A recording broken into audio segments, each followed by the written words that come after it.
Welcome to Public Domain Video Theater, presented by the great detectives of old-time radio. From Boise, Idaho, this is your host, Adam Graham. If you have a comment, email it to me, box13@greatdetectives.net. Well, today we're bringing you another episode of U.S. Marshal. This one is Season 1, Episode 7. Original air date, September 9th, 1958, and the title is My Sons.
Yes. Right, I've got it, Harry. Yeah, the marshal's a friend of the family. Yeah, well, all right, thanks very much. We'll be in touch. Good morning. What's the matter with you? I just had a call from Harry McKay, the resident agent of the FBI in Mexico. And? He said there was a bad auto wreck. So? I hate to be the one to tell you this, Frank, but... Well, what is it, Ed? Pete Simmons. Pete Simmons? How badly was he hurt? He's dead. How did it happen? Car went off a curb on a mountain road. Body was tossed clear. They figure he must have been doing about 80 miles an hour. Such a nice boy. Well, I guess I'm elected to tell his mother. How do you tell a woman like Amy Simmons that she just lost her youngest son? What do you say, Ed? Well, if you want me, you know where I'll be.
No, thanks, Amy. Well, sit down.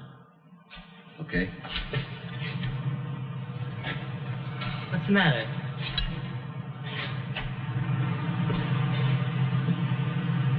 I guess this is just about the toughest job I've ever had to do, Amy. What are you talking about? It's about Pete. Oh. Is he in trouble again? What is it this time? No. There was an accident. An automobile accident. Pete was killed. Pete? Pete's dead? I'm sorry, Amy. Evidently, he was on his way to Mexico. It happened just across the border. Mexico? What was he doing there? I don't know. He was supposed to be in Tucson.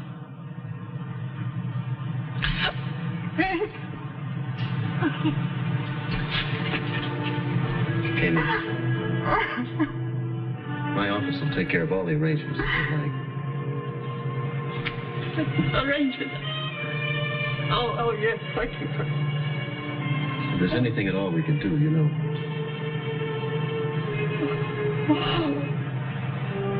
Sorry, Amy.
Betty, this is Mrs. Simmons. May I speak to my son, Paul? Thank you. Paul, I want you to get over here right away. Let Mac take care of the customer. You heard me, Paul.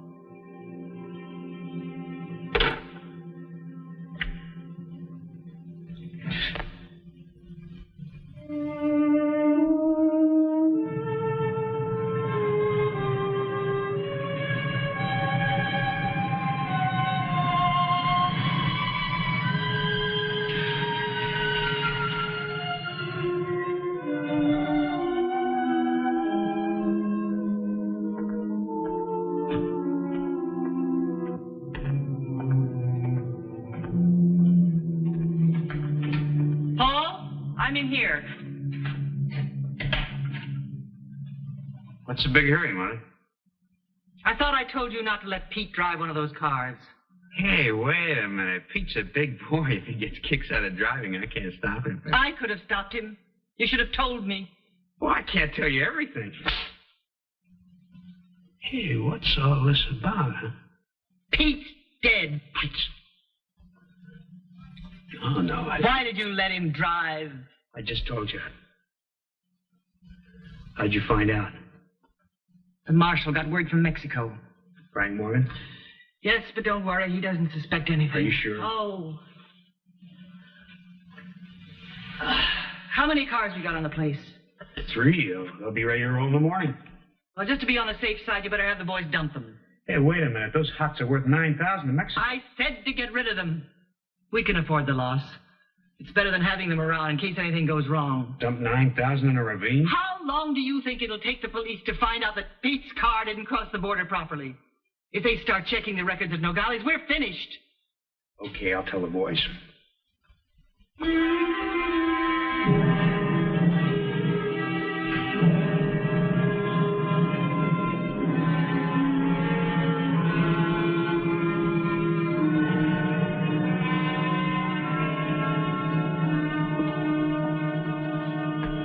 How'd she take it? How do you think? Pete was her favorite. He took after her. Paul? He's more like his father. We may have some more bad news for her. Oh? What's that? The FBI called again while you were out. Looks like the car Pete was driving when he was killed is hot. What? The FBI says there's no record of it crossing the border. They've inspected the car. Looks like someone's tampered with the motor numbers. Do you mean to tell me that Pete Simmons was driving a stolen car? His family owns one of the largest used car lots in town. All I know is what the man told me. All right. He drives a little red sports car. This wasn't a sports car. This may be the break we've all been waiting for. We know that stolen cars from California are being shipped across the border into Mexico. Ed, this doesn't make any sense at all. These people own a big business. There are some people who never have enough money. Are you trying to tell me that they're using the used car lot as a front? Maybe. Look, Frank, if it's the way I figure it is, they've got the sweetest racket in the world, so good they fooled everyone. Go on. Well, suppose the used car lot is a blind, and they ship the cars to the ranch. And remember, it's right near the border. Then they drive them across into Mexico where they bring top prices. Possible. But not with these people. But suppose they do.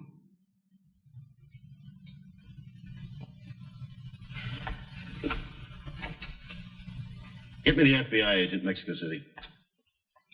Okay, Ed. Run those motor numbers through. Yes, sir.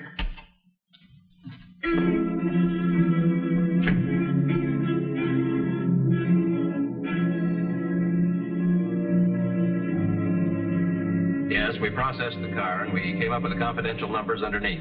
Okay, let's have it.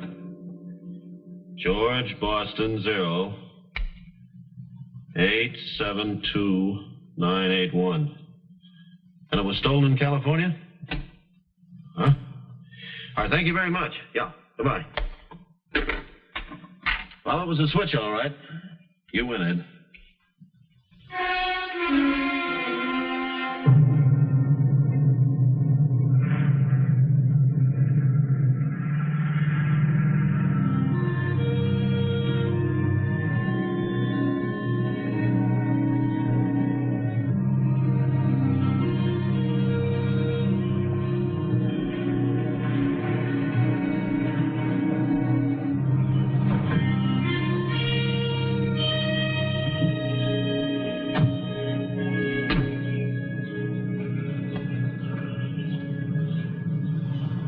I don't get your point, Frank. What can Mrs. Simmons tell us? We should have gone to the car lot to talk to Paul. Maybe. I've known the family most of my life. There's very little that goes on that she doesn't know about. You think she's in on the deal? I'm not jumping to any conclusions till we get all the facts. See if she's home.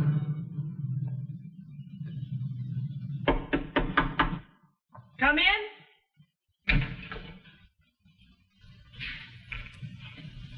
Why, Frank, I didn't expect to see you so soon again. Well, we just stopped in to see how you were feeling. Oh, this is my deputy, Ed Blake. How do you do? How do you do, Sit ma'am? down. Thank you.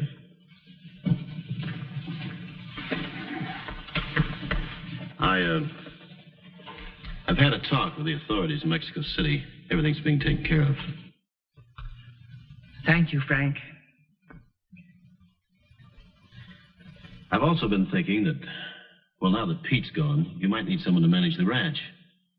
I have a very good friend. He knows the business from top to bottom. Oh, well, that's very kind of you, but you'd better speak to Paul. He's the head of the house. My boys have been running everything.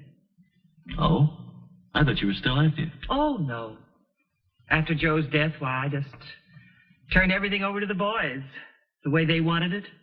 And Joe, too. I see. I bet I couldn't even balance a set of books or tell one model from another. Really? When boys grow up, you can't run their lives for them. No, I guess you can, Amy. Why don't you drop in at the lot and have a talk with Paul? I'm sure he'll be very happy to talk with your friend. We'll do that.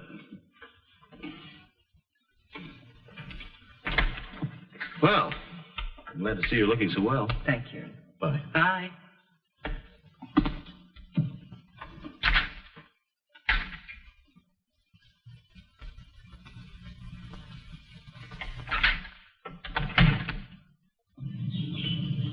You sure were right about Mrs. Simmons, Frank. A woman like her couldn't be mixed up in anything crooked. Nope. I was wrong, Ed. Well, I don't get it. She told you she turned the business over to the boys. That was her big mistake. She could have told that to anyone else, but I know better. Amy Simmons never knew the day she could keep her nose out of the business. She ran Joe, she runs the boys, and she still runs the business. I'll have that car lot staked out. We might learn something.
Simmons? Hello. We're sure sorry about Pete, Mrs. Simmons. Thank you.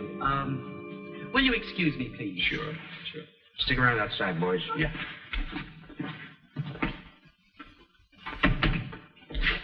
Frank Morgan came to see me again. What do you want? He'll be here later. He has a friend he thinks can run the ranch. Be nice, but get rid of him. Yes, Mother. Did you take care of those cars? There are 3 more cars coming in from Los Angeles that due sometime today. I thought we could take them straight to the ranch and move all of them over the border. You thought. I'll do the thinking.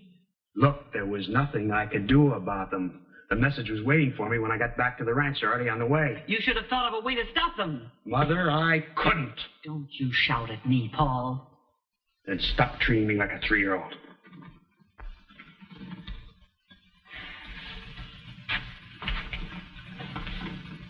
Will you stop worrying? If Morgan had something, we'd know it by now. Good. Yeah. Time to stay with it. Okay.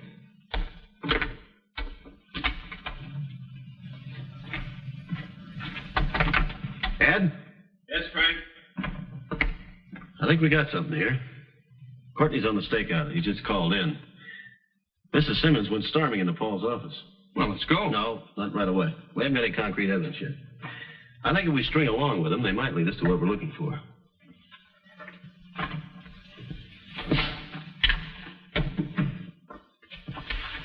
You call the ranch now and have them ditch those cars.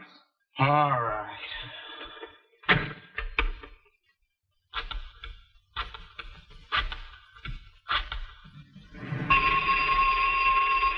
I'll get her. Yeah. Chet, this is Paul. You better get rid of those last 3 cars. Yeah, you heard me. Dump them in the ravine in the east section and cover them over with brush. Get right on it. Okay. Now get Charlie and Joe out on the highway and have them flag down the other 3. Okay, but what do we do with them? Can't you figure out anything for yourself? I don't care what you do with them. Burn them, leave them, as long as they don't come into Tucson. Okay.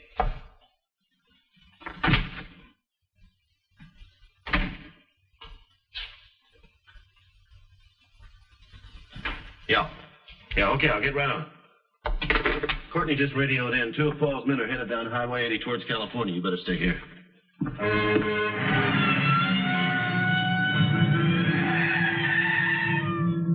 Well, we're going to have to wait out here. You heard the man. Till the boys show. You know, I don't get it. The old lady's upset about something, and it ain't just Pete. All I know is we're going to flag down them cars. They won't head for L.A. I ain't taking no chances.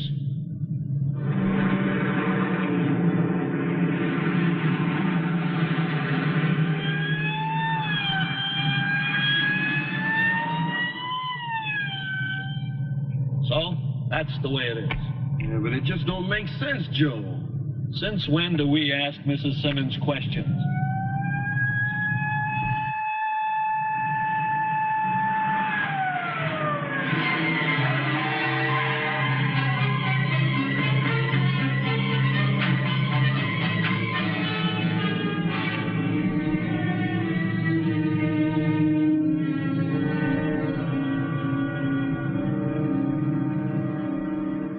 What's this all about? Turn around, lean against the car, and put your hands on the roof. What gives, Marshal? Can't old friends have a get-together? You sure can if the registration on those 3 cars checked. Now turn around. Anybody else looking for trouble? Turn around. That's Frisco.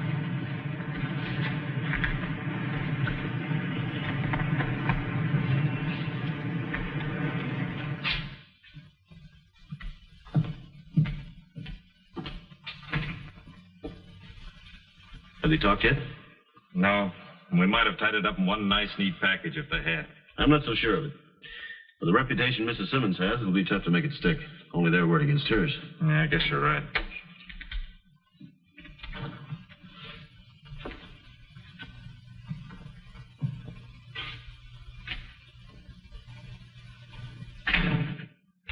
Maybe we can do it another way.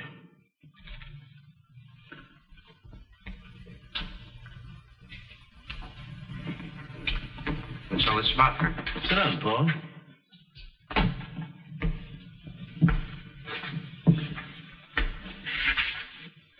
These are friends of yours, aren't they? I never saw them before. Strange. They just told me they worked for you. Oh, for your information, I'm booking them for transporting stolen cars across state line. Federal offense. I don't know anything about it. I suppose you didn't know the car Pete was driving when he was killed was stolen either. I don't know anything. I think I want to see my lawyer. Lawyer? I haven't charged you with anything. Well, I either see my lawyer or you turn me loose. Well, who said anything about holding you, Paul? I just thought we'd have a little talk. Of course, if you have nothing to say. I've got nothing to say. All right, Paul.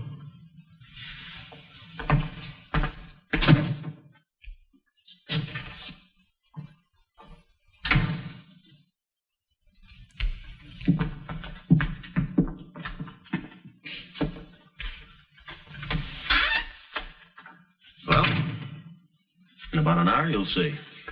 I hope you're right. There's one thing I learned a long time ago, Ed. A scared man's like a trapped animal. He's got one thing on his mind, how to get away.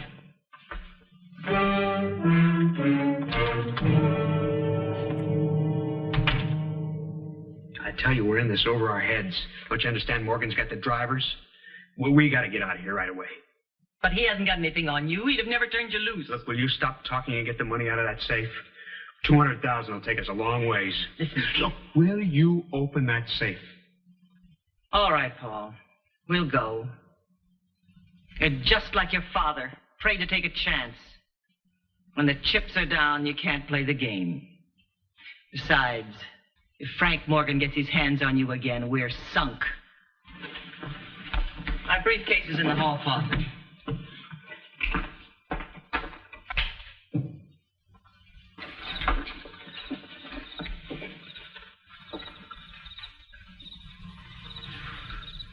Cover the barn.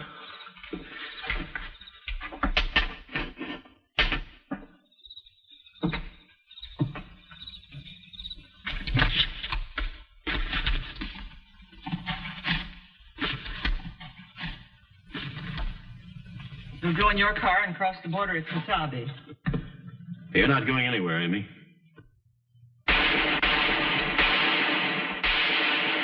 In here. Stay right where you are.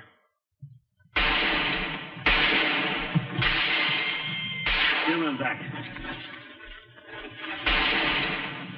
Run, Paul, run!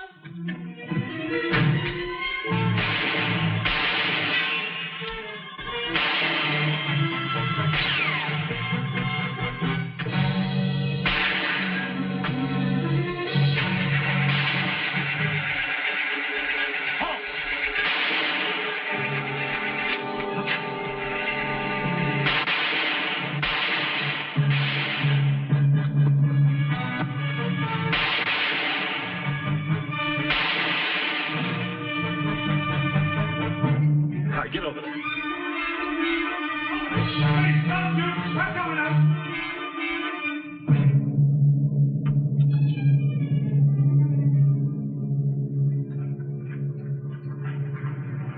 Cuff them together, Ed.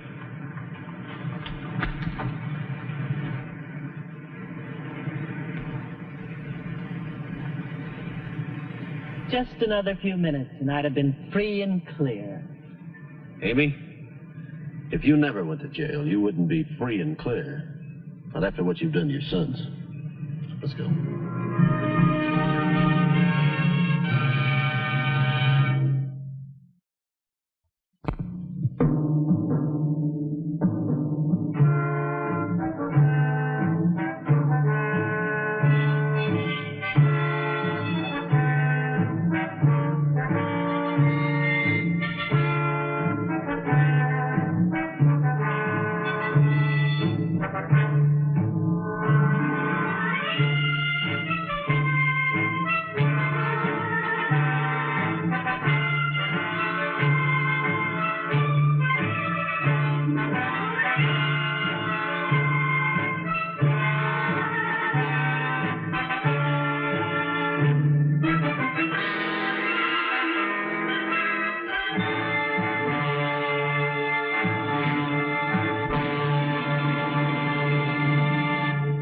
Welcome back. We are going back quite a ways from the last episode we played for you. Unfortunately, U.S. Marshal is one of those series that's well documented on IMDb, and we came to some episodes that we had acquired that were listed as season unknown, including this one, which we found from another source was from season 1. So we'll be back on season 1 episodes for a little while anyway. Two of the great joys of watching these obscure television programs from the 1950s and 60s are seeing up-and-coming actors before they became big stars, such as Michael Landon, and what we got to experience this week as we got to see a veteran of Hollywood's golden age doing some work later in her career. Mary Astor is, of course, best known for playing Bridget O'Shaughnessy in The Maltese Falcon. Here she is 15 years removed from that role, but still manages to put on a convincing performance in playing a character who is not what she seems at first.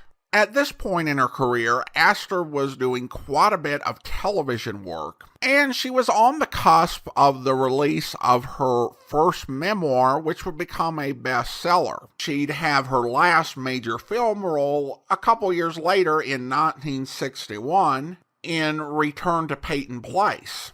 I thought this was a good episode for Frank Morgan. I found fault with him a few times, but once he gets over his disbelief, he manages to use his knowledge of both mother and son to bring them to justice. One scene that I actually liked was when they were coming up on the drivers on the highway. I was expecting the drivers to try to make a run for it, but I liked the way that they played it instead, trying to bluff the marshal until they realized that wouldn't work, and then one tried to be a little bit stupid, and that didn't work out for him. But staying by the side of the road was the right thing to do, because they didn't really have any chance to get their car started and get away in time.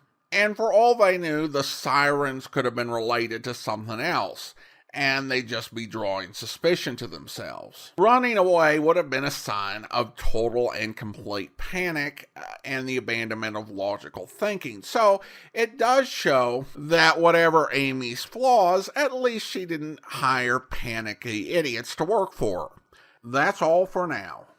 Join us back here next time for another episode of Public Domain Video Theater. In the meantime, send your comments to box13 at greatdetectives.net. Follow us on Twitter at Radio Detectives and become one of our friends on Facebook, facebook.com/Radio Detectives.